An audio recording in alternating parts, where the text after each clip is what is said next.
All right, we have some breaking news. We officially have photos of the man highly suspected of killing Charlie Kirk at Utah Valley University.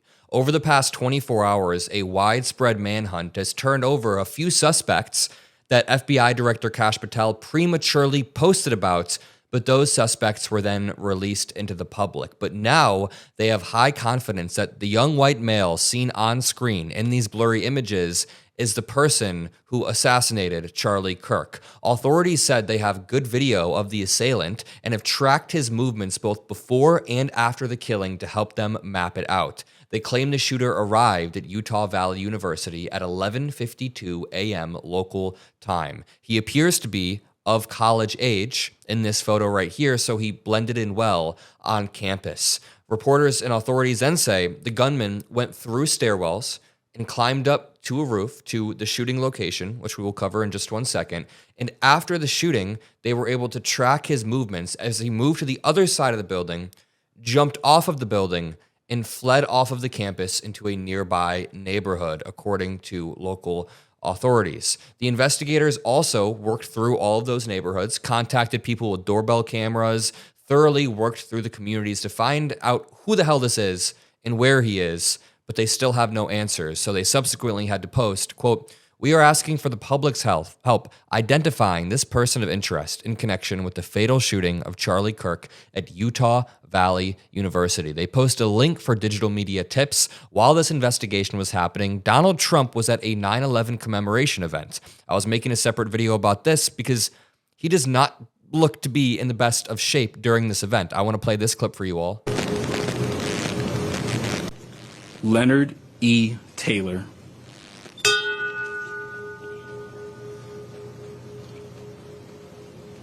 Sandra C. Taylor.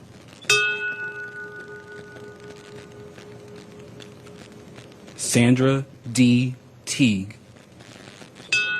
Donald Trump's face drooping to the side while he's half asleep at this 9/11 commemoration event. I've heard theories that Donald Trump is especially shaken because he saw Charlie Kirk die in the video and realized he was close to that being him when he was shot at a year ago. Right here, we see a photo of what looks to be the shooter laying on the roof in position before the shooting. Somebody took this video right here. He'd already be in place. You would think that. So there's somebody on the roof right there? Just saying. He just ran from over, where's my finger? Well, from over there, ran in, and now he's right there. Just saying, just. Yeah, you think he'd already be in place.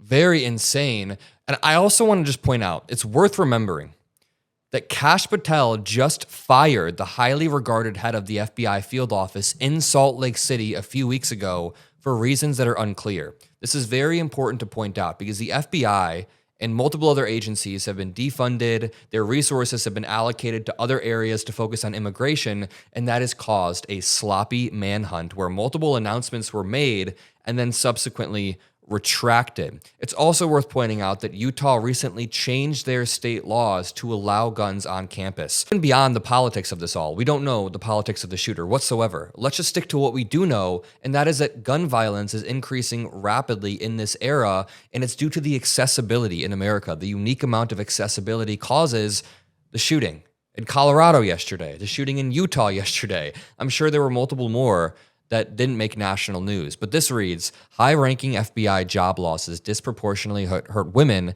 people of color. And in this article, they point out how FBI field offices have been shedded around the country. And there was one in Salt Lake City where a highly regarded, highly respected field director was cut for zero reason. Nobody knows why. And it's resulted in a sloppy investigation. This says, in the most recent example, FBI leaders last week forced the resignation of a decorated female Pakistani-American counterterrorism agent who was appointed in February to run the Salt Lake City field office. One current and two former FBI officials tell MSNBC. At least 18 of 53 special agents in charge have been pushed out under the Trump administration, people who are highly qualified and highly trained. Let's get back to the photos of this shooter. We don't know the exact ideology yet. People are frothing at the mouth to jump to conclusions.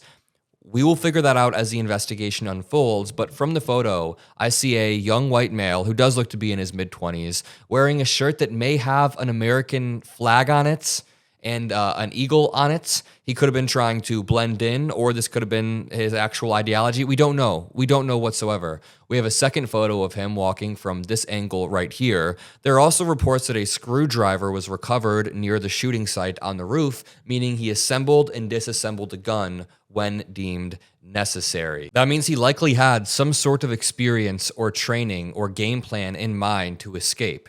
It is rare that somebody is able to both successfully make the hit, disassemble the gun calmly, walk away, and then evade police for looking like 24 hours coming up soon.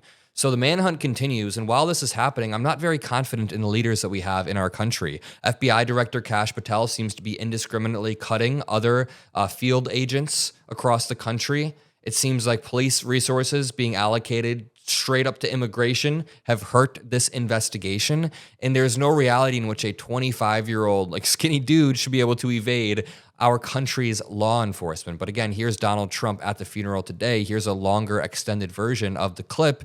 And something about this also does not seem good. Low energy, definitely very tired.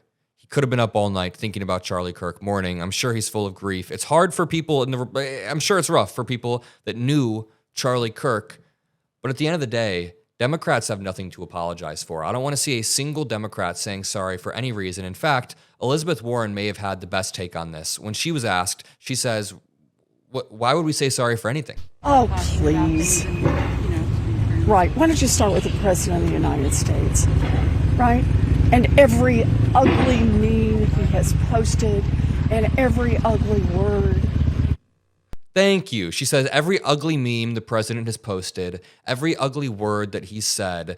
Political division has been coming in a top-down manner. I live and work in the city of Chicago, and just last week, Donald Trump posted an AI image of Chicago under war, saying the Department of War is coming, or you're about to find out why it's called the Department of War, which is a direct threat, saying that the military is going to invade Chicago. I'm not using one instance to undermine the severity of another. I'm just saying when this rhetoric, this top-down rhetoric is coming in such an inflammatory manner, then it only stokes division in the country. What did Donald Trump do last night after Charlie Kirk was pronounced dead? Rather than using this as an opportunity to unify the country and say, listen, we should tone down the rhetoric and lead us somewhere. I can't even say this with a straight face. Of course, Trump would never say tone down the rhetoric, but any normal president would. And instead of doing that, Donald Trump decided to sit there in the Oval Office in dark, eerie, grim lighting and blame this on radical leftists, Democratic organizations, when we don't know who this is. We don't know who the shooter is. And it's not safe for me to speculate, but I'm not going to speculate, but there have been a few theories online that I will run you all through. One theory is that this person is a far-right groyper, Nick Fuentes type, who is wearing America merch that didn't like Charlie Kirk. Some people think that. Some people think it's more likely that it was a far leftist, like an anarchist, somebody who just wants to accelerate the political division and cause anarchy. Some people think it could be a liberal, like a normie liberal dude who just disagrees with Charlie Kirk. And some people think it could be a false flag, or it could be a staged event. Now, we're not going to speculate. Let's let the investigation play out. We know that Kash Patel is not competent enough to do any sort of wide-ranging cover-up. Just remember, Kash Patel was so sloppy that they detained multiple people, made the announcements, then had to retract those announcements. Kash Patel does not have some calculated scheme. He's being a dumbass and basically stumbling his way through all of this. So I don't buy that Kash Patel is playing 4D chess and he's a few steps ahead of us and he's staging some of it. No, I think he just doesn't know what he's doing. Either way, let's find the shooter. Let's continue to cover things responsibly, and I love you all. Peace out.